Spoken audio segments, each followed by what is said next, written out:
Good morning students.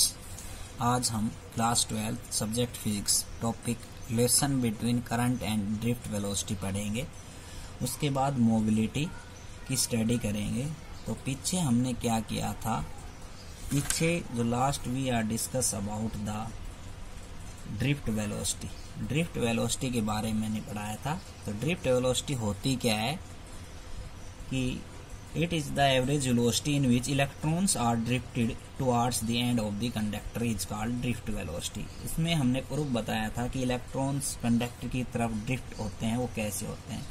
कई बच्चों ने नोटबुक में टो जो शब्द मैंने बताया था उसका जो सिंबल ऐसे टो होता है, ऐसे कई बच्चों ने ऐसे बना दिया, तो ये गलत है, ये सही है, तो इसको सही कर लें।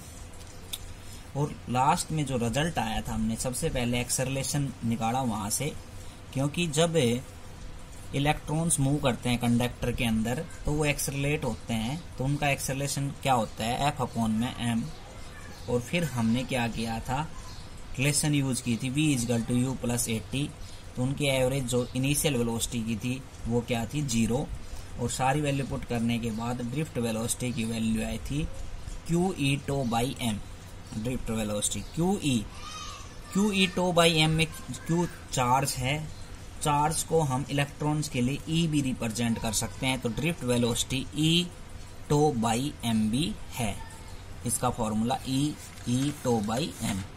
तो आज हम रिलेशन पढ़ेंगे, इंपॉर्टेंट रिलेशन है, relation between current and drift velocity. तो उसके लिए हमें क्या करना पड़ेगा, सबसे पहले let us consider a conductor.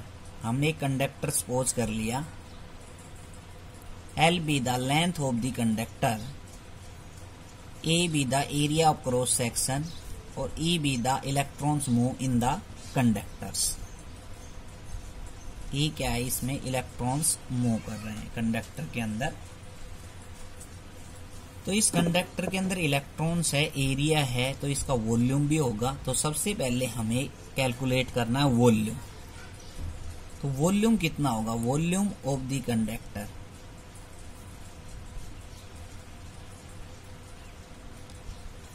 Area into में लेंथ क्या होता है, वॉल्यूम, एरिया इंटू में लेंथ वॉल्यूम होता है।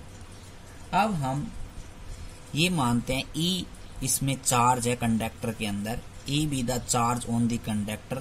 तो चार्ज पर यूनिट वॉल्यूम क्या होगा, E be the charge on conductor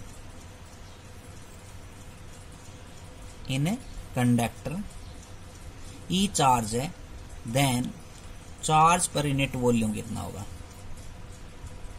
charge per unit volume. Charge per unit volume का मतलब ये है कि E एक चार्ज है एक इलेक्ट्रॉन का, तो वॉल्यूम के हिसाब से वो चार्ज पर यूनिट वॉल्यूम कितना होगा, तो वो होगा charge per unit volume E/A into में L। ये हो गया इसमें charge per unit volume. E क्या है, चार्ज ऑफ द इलेक्ट्रॉन्स, यहाँ पे हमने मान रखा है Q = E के बराबर, A area of cross section, L length of the conductor. ठीक है, चार्ज पर यूनिट वॉल्यूम। अब एक इलेक्ट्रॉन के चार्ज पर यूनिट वॉल्यूम निकाल लिया, तो इसमें टोटल नंबर ऑफ इलेक्ट्रॉन कितने हैं, तो n नंबर ऑफ इलेक्ट्रॉन्स हैं। तो total number of electron per unit volume कितना होगा, तो total number of electrons per unit volume. तो टोटल नंबर ऑफ इलेक्ट्रॉन्स के लिए n से हम क्या कर देंगे, मल्टीप्लाई। तो NaLe, ये इक्वेशन आ गई, total number of electrons per unit volume. तो total number of electrons per unit volume, n number of electrons हैं, तो टोटल चार्ज कितना होगा, तो total number of electron per unit volume का टोटल चार्ज कितना होगा, NaLe। ठीक है, कितना होगा, NaLe। E चार्ज है एक इलेक्ट्रॉन के लिए, तो total charge of the conductor के अंदर कितने इलेक्ट्रॉन्स हैं, n इलेक्ट्रॉन्स हैं। ठीक है, तो ये चार्ज पर यूनिट वॉल्यूम ही है, क्या है, चार्ज पर यूनिट वॉल्यूम। ये n नंबर ऑफ इलेक्ट्रॉन्स के लिए, किसके लिए? Total number of electrons per unit volume, charge per unit volume, NaLe। ठीक है, अब हमने पीछे एक फॉर्मूला पढ़ा है किसका? स्पीड का। वो क्या होता है? ड्रिफ्ट वेलोसिटी या स्पीड क्या होता है? डिस्टेंस। वेलोसिटी क्या होती है? डिस्प्लेसमेंट अपॉन में टाइम टेकन। ठीक है, या डिस्टेंस या डिस्प्लेसमेंट अपॉन में टाइम टेकन। ये फॉर्मूला हमने पीछे पढ़ रखा है। तो यहां से टाइम निकालेंगे हम इलेक्ट्रॉन्स के लिए। टाइम टेकन बाय इलेक्ट्रॉन्स, तो कितना टाइम होगा? तो डिस्टेंस है L, लेंथ है कंडक्टर की, इतना डिस्टेंस ट्रेवल करते हैं वो, L लेंथ, अपॉन में drift velocity VD, drift velocity. ठीक है, करंट की बात कर लेते हैं हम। करंट का फार्मूला क्या होता है? करंट, क्योंकि करंट और ड्रिफ्ट वेलोसिटी में हम रिलेशन पढ़ रहे हैं, इसको इक्वेशन नंबर 2 मान लो। तो करंट का फार्मूला सभी को पता है, चार्ज अपॉन में टाइम, चार्ज अपॉन में टाइम, ये करंट का फार्मूला होता है। तो चार्ज कितना निकाला हमने? Total charge per unit volume निकाला इक्वेशन फर्स्ट से, NaLe अपॉन में टाइम कितना है? L इंटू में ड्रिफ्ट वेलोसिटी ऊपर चली जाएगी। तो दोनों इक्वेशन यहाँ पे रख दिए, चार्ज अपॉन में टाइम की जगह। सबसे पहले कंडक्टर मानो, उसमें कितना वॉल्यूम है? तो वॉल्यूम होता है एरिया मल्टीप्लाई में लेंथ, और E अगर 1 इलेक्ट्रॉन का चार्ज है तो चार्ज पर यूनिट वॉल्यूम के हिसाब से कितना होगा? तो E इंटू में AL होगा। फिर total number of electrons per unit volume charge कितना होगा? तो n नंबर ऑफ इलेक्ट्रॉन्स, एक चार्ज के लिए E, तो n के लिए n से मल्टीप्लाई कर देंगे, NaLe। बाकी सिंपल है, टाइम निकालो। टाइम का फार्मूला होता है डिस्टेंस अपॉन में वेलोसिटी या स्पीड। तो डिस्टेंस कितना है? L। फिर हम करंट का फॉर्मूला लगाएंगे, चार्ज अपॉन में टाइम। तो चार्ज कितना हो गया? NaLe अपॉन में L इंटू में VD। L से L कैंसिल, NaeVD। ये करंट और ड्रिफ्ट वेलोसिटी के बीच के अंदर रिलेशन होती है, इंपॉर्टेंट रिलेशन है, I बराबर NaVD। सिंपल है। उसके बाद डेफिनेशन की बात करते हैं, छोटी छोटी डेफिनेशन है। मोबिलिटी, अगला टॉपिक है मोबिलिटी। मोबिलिटी होती क्या है? मोबिलिटी इलेक्ट्रॉन्स के लिए डिफाइंड होती है जो कंडक्टर के अंदर मूव करते हैं। उसकी डेफिनेशन ये होती है, drift velocity per unit electric field is called mobility. और मोबिलिटी को म्यू से डिनोट करते हैं। Drift velocity per unit electric field, ये होती है मोबिलिटी। ड्रिफ्ट वेलोसिटी को हम VD से डिनोट कर रहे हैं, इलेक्ट्रिक फील्ड को E से डिनोट करते हैं, मोबिलिटी को म्यू से डिनोट करते हैं। ड्रिफ्ट वेलोसिटी का फॉर्मूला हमने पढ़ लिया, E इंटू में E टो बाई M, और नीचे क्या है? E है, E से E कैंसिल, तो ये आ गया E टो बाई M। ये छोटा सा डेरिवेशन है मोबिलिटी का। अगर हम इलेक्ट्रॉन्स की मोबिलिटी निकाल रहे हैं तो टो E कर देंगे, और मास किसका आ जाएगा? Me, mass of the electrons. ठीक है, होल्स की बात करें तो H आ जाएगा, टो H MH मोबिलिटी के केस के अंदर। दूसरी बात, E हमने जो ड्रिफ्ट वेलोसिटी निकाली थी उसका फार्मूला हमने निकाला था QE टो बाई M। तो Q की जगह Q चार्ज है, और चार्ज ऑफ इलेक्ट्रॉन के लिए, एलिमेंट्री चार्ज में इलेक्ट्रॉन्स के लिए E से भी डिनोट हम कर सकते हैं। ठीक है, उसके बाद अगला जो टॉपिक आता है वो आपको मैट्रिक क्लास में पढ़ा हुआ है, ओम्स लॉ।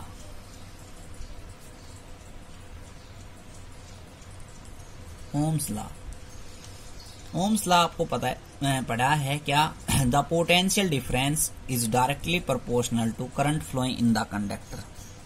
मतलब पोटेंशियल डिफरेंस किसके डायरेक्टली प्रोपोर्शनल होता है? करंट के डायरेक्टली प्रोपोर्शनल होता है। तो V is directly proportional to I, और V is equal to IR। R क्या है? कांस्टेंट। और इस कांस्टेंट का नाम हम क्या देते हैं फिजिक्स के अंदर, रेजिस्टेंस। तो यहां से रेजिस्टेंस नया शब्द आ गया, ठीक है। अब ओम्स लॉ मैट्रिक क्लास में सिर्फ इतना ही है कि पोटेंशियल डिफरेंस में बढ़ाएंगे तो करंट बढ़ेगा सर्किट के अंदर, और करंट बढ़ेगा तो हम ग्राफ देखते हैं ओम्स लॉ का मैट्रिक क्लास के अंदर V और I के बीच के अंदर, तो वो कैसे होता है, स्ट्रेट लाइन ग्राफ होता है, ठीक। क्योंकि पोटेंशियल डिफरेंस बढ़ा रहे हैं तो करंट बढ़ रहा है, और R क्या है, कांस्टेंट यहाँ पे।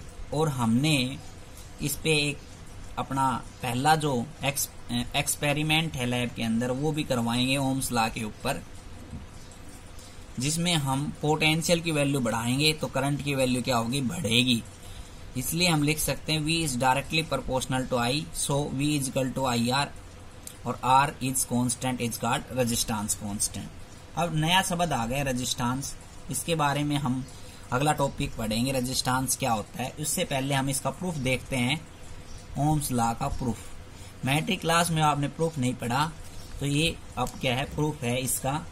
तो सबसे पहले हमने पीछे के जो भी टॉपिक अब तक पढ़े हैं वो ही हमें आगे यूज होते रहेंगे, इसलिए पीछे के टॉपिक याद करना बहुत जरूरी है। एक इलेक्ट्रिक फील्ड और पोटेंशियल के बीच में रिलेशन पढ़ाई थी, वो काफी बार यूज होती है, उसको दिमाग में रट लें। E is equal to dV upon में dr या V अपॉन में d, ये डिस्टेंस के लिए हम R यूज करते हैं। तो पीछे की जो भी रिजल्ट्स हैं वो याद होने चाहिए।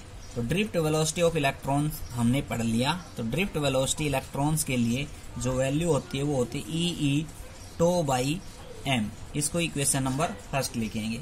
और रिलेशन पढ़ी थी इलेक्ट्रिक फील्ड और पोटेंशियल के बीच के अंदर, वो क्या थी, E is equal to V by L। ये हम या तो ऐसे लिख सकते हैं E is equal to dV upon में dr, R की जगह हम L लेंथ यूज करेंगे, कहीं पे D डिस्टेंस यूज करेंगे, इस बात का ध्यान रखना है आपको। अब ड्रिफ्ट वेलोसिटी, अगर ये सेकंड वैल्यू फर्स्ट इक्वेशन के अंदर आप पुट कर देते हैं तो क्या आएगा, E इंटू में V अपॉन में L इंटू में टो। ये इक्वेशन हमारी आ गई, E इंटू में V अपॉन L इंटू में टो, ठीक है। अब एक लेसन और पढ़ी हमने, इसको इक्वेशन नंबर थर्ड दे दो। I बराबर करंट एंड ड्रिफ्ट वेलोसिटी के बीच में अभी हमने लेसन पढ़ी NAEVD, ये लेसन हमने पढ़ी NAEVD, ठीक है। तो ये हमने यूज करनी है I बराबर, तो ये जो वैल्यू है यहाँ पे रखेंगे, तो I बराबर कितना आ जाएगा, NAE, और VD की वैल्यू कितनी है, E इंटू में V अपॉन में L इंटू में टो, ये वैल्यू है। मीन्स VD की वैल्यू यहाँ पे रख दी, इक्वेशन थर्ड की वैल्यू इक्वेशन फोर्थ के अंदर हम रख देंगे, VD की वैल्यू यहाँ हमने रख दी, ठीक है। और ये वैल्यू रखने के बाद ये I अपॉन में, अगर मैं V इधर लेके आ जाऊं तो यहाँ बच जाएगा NAE मल्टीप्लाई E कितना हो गया, E स्क्वायर इंटू में टो अपॉन में L, ठीक। I अपॉन में V और V अपॉन में I मैं कर दूं तो ये कितना आ जाएगा, ड्रिफ्ट वेलोसिटी की जो रिलेशन होती है वो क्या होती है, M भी नीचे आता है, E tau by M, E tau by M, ठीक है। तो यहाँ से M भी नीचे रहेगा और M भी नीचे रहेगा, तो ये उल्टा कर देंगे रेसिप्रोकल, तो कितना आ जाएगा, ML अपॉन में NAE स्क्वायर टो, ठीक है। ML upon NE square tau, V upon में I, ये किसका फार्मूला होता है, रेजिस्टेंस का। तो ये आ गया V अपॉन में I बराबर ML upon NAE square to.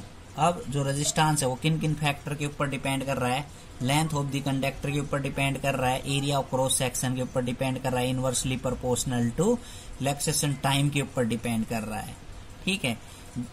Relaxation time का मतलब हमने कल भी बताया था, the time between the two successive collision of the electron is called relaxation time. Relaxation time जितना ज्यादा होगा उतना ही रेजिस्टेंस की वैल्यू क्या होगी, कम होगी, मतलब कोलिजन जितना ज्यादा होगा उतना ही रेजिस्टेंस की वैल्यू कम होगी और कंडक्टर के अंदर इलेक्ट्रिक करंट आसानी से पास हो सकता है। तो resistance length of the conductor, area of cross section और रिलैक्सेशन टाइम के ऊपर डिपेंड करता है, लेकिन inversely proportional to area of cross section और रिलैक्सेशन टाइप में क्या है, इनवर्सली प्रोपोर्शनल, और लेंथ ऑफ द कंडक्टर क्या है, डायरेक्टली प्रोपोर्शनल। ये बात हमने यहाँ पे सीखने को मिली। इसी से हम क्या निकालेंगे, रेजिस्टिविटी की वैल्यू निकालेंगे। ठीक है, उसके बाद एक टॉपिक और है छोटा सा, वो टॉपिक क्या है, इलेक्ट्रिकल रेजिस्टेंस। रेजिस्टेंस की वैल्यू यहाँ से आई और रेजिस्टेंस की वैल्यू हमने कैलकुलेट करके दिखाई ओम्स लॉ से आपको, और ओम्स लॉ से हमने कैलकुलेट करके दिखाई। तो V अपॉन में I किसके बराबर हुआ, R के बराबर। तो यहां से ये वैल्यू किसके बराबर है, V अपॉन I के बराबर है। तो ये V अपॉन I के बराबर, तो V इजगल टू क्या प्रूव हो गया, V is equal to IR prove हो गया। क्या प्रूव हो गया, V इजगल टू IR। देखो ये वैल्यू V अपॉन I किसके बराबर, R के बराबर, तो इसके बराबर लिख सकते हैं हम इसको। तो V की वैल्यू क्या आएगी, IR। तो ये प्रूफ हो गया किसका, ओम्स लॉ का। ओम्स लॉ का क्या हो गया, ये प्रूफ। और रेजिस्टेंस की वैल्यू भी हमने यहां से निकाली। अब इलेक्ट्रिकल रेजिस्टेंस जो है, नया टॉपिक आ गया, इलेक्ट्रिकल रेजिस्टेंस। इलेक्ट्रिकल रेजिस्टेंस क्या होता है, इलेक्ट्रिकल रेजिस्टेंस का मतलब R is equal to V upon I, अभी पढ़ा है हमें। ठीक, तो दो डेफिनेशन हो गई इसकी। एक तो क्या होगी, it is defined as, it is the ratio of the potential difference upon में इलेक्ट्रिक करंट। ठीक है, एक तो डेफिनेशन ये होगी इलेक्ट्रिकल रेजिस्टेंस। दूसरी डेफिनेशन की अगर बात करें हम, तो it oppose the flow of current, oppose the flow of current in the circuit. Resistance का क्या काम होता है, सर्किट के अंदर जो चार्ज फ्लो होता है सर्किट के अंदर, उसके ऊपर क्या लगाता है, अपोज। और अब चार्ज पे अपोज लग गया है तो करंट भी बहना कम हो जाता है।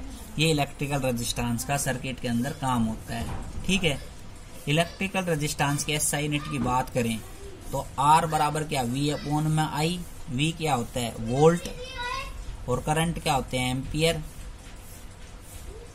वोल्ट पर एम्पियर वो होता है 1 ओम या ओम। ठीक है, तो ओम जो है वो इसकी SI यूनिट होती है। SI यूनिट क्या होती है, SI यूनिट।